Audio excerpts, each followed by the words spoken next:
Hello everyone, I hope you guys are doing great. तो C U E T P G का score card तो आ गया। अब next step क्या रहने वाली है, किस तरीके से आपको एडमिशन की काउंसलिंग करवानी है, साथ ही साथ क्या प्रोसीजर इन्वॉल्व रहेगा और किस तरीके से आपकी फाइनल जो सीट है वो कन्फर्मेशन होगा दिल्ली यूनिवर्सिटी में LLB के कोर्स के लिए। ठीक है, वो सारे स्टेप्स यहाँ पर मैं इन डेप्थ आपको बताने वाला हूँ। जो क्या प्रोसीजर है वो फॉलो होने वाला है, साथ ही साथ CSAS पोर्टल क्या है और CSAS पोर्टल पर रजिस्ट्रेशन किस तरीके से करना है, वो सब कुछ मैं यहाँ पर आपको बताने वाला हूँ। ठीक है, तो जैसे कि आज आपका अगर स्कोर कार्ड आया तो आपकी नेक्स्ट स्टेप क्या रहेगी, CSAS पोर्टल पे रजिस्ट्रेशन करवाना।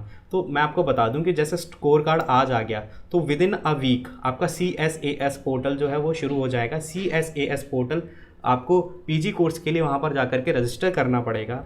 आप रजिस्टर करेंगे तो आपको अपना एप्लीकेशन रिक्वायर्ड होगा, जो कि आपने NTA का CUET PG जो दिया था उसी का एप्लीकेशन नंबर आप जैसे ही फिल करेंगे यहाँ पर CSAS पोर्टल पर, जैसे ही आप एप्लीकेशन नंबर डालेंगे आपकी ऑटोमेटिकली डिटेल जो है फैच कर ली जाएंगी NTA की जो सर्वर्स हैं उनसे, और आपकी जो बेसिक डिटेल्स है वो वहाँ पर अवेलेबल हो जाएगी।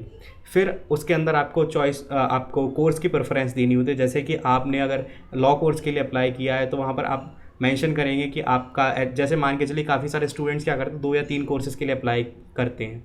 वहीं पर अगर आपको सिर्फ स्पेसिफिकली लॉ के लिए अप्लाई करना है तो वहाँ पर आप डालेंगे LLB कोर्स, और LLB कोर्स के बाद आपको सेंटर प्रेफरेंस भी वहीं पर पूछ ली जाएंगी। आप CLC भरना चाहते हैं, LC1 भरना चाहते हैं, LC2 भरना चाहते हैं। ठीक है, तो इस तरीके से आपको कोर्स की रजिस्ट्रेशन हो जाएगा, आपकी कॉलेज प्रेफरेंस वहीं पर, और उसके बाद फिर आपको बेसिक डॉक्यूमेंटेशंस जो हैं वो अपने अपलोड करने रहेंगे CSAS पोर्टल पर रजिस्ट्रेशन के टाइम पे। जैसे कि आपकी 10th की मार्कशीट हो गई, आपकी ग्रेजुएशन की डिग्री हो गई, या फिर जो भी अदर डॉक्यूमेंटेशंस है वो यहाँ पर आपको अपलोड करने की ज़रूरत पड़ती है। ठीक है, लेकिन ऐसा नहीं कि इन डेप्थ आपको सारे डॉक्यूमेंटेशंस मांग लिए जाएंगे, जो बेसिक डॉक्यूमेंटेशंस हैं वो मांग लिए जाएंगे। ठीक है, अब ये सारे डॉक्यूमेंटेशन सबमिट करने के बाद आप फाइनल सबमिट कर देंगे। कुछ फीस रहेगी, मे बी समवेयर अराउंड 250 और 300।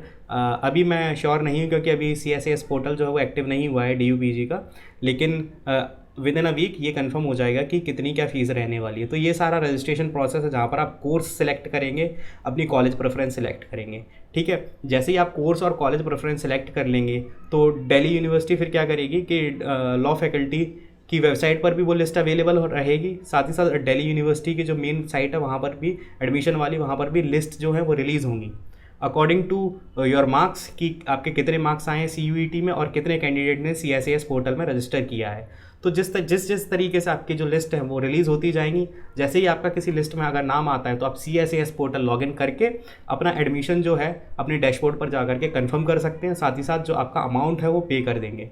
तो जैसे ही आप अमाउंट पे करेंगे आपका जो एडमिशन है वो कंफर्म हो जाएगा यहाँ तक। अब एडमिशन कंफर्म होने के बाद आपको फ़िलहाल कोई डॉक्यूमेंटेशंस लेकर के नहीं जाना पड़ेगा, लेकिन जब नोटिफिकेशन आता है वो बाद में कभी भी आ जाता है। ऐसा नहीं होता है कि लाइक आपका एडमिशन कंफर्म हो गया और आपको जस्ट फिर नोटिफिकेशन आया और आपको फिजिकल डॉक्यूमेंटेशंस दिखाने होते हैं।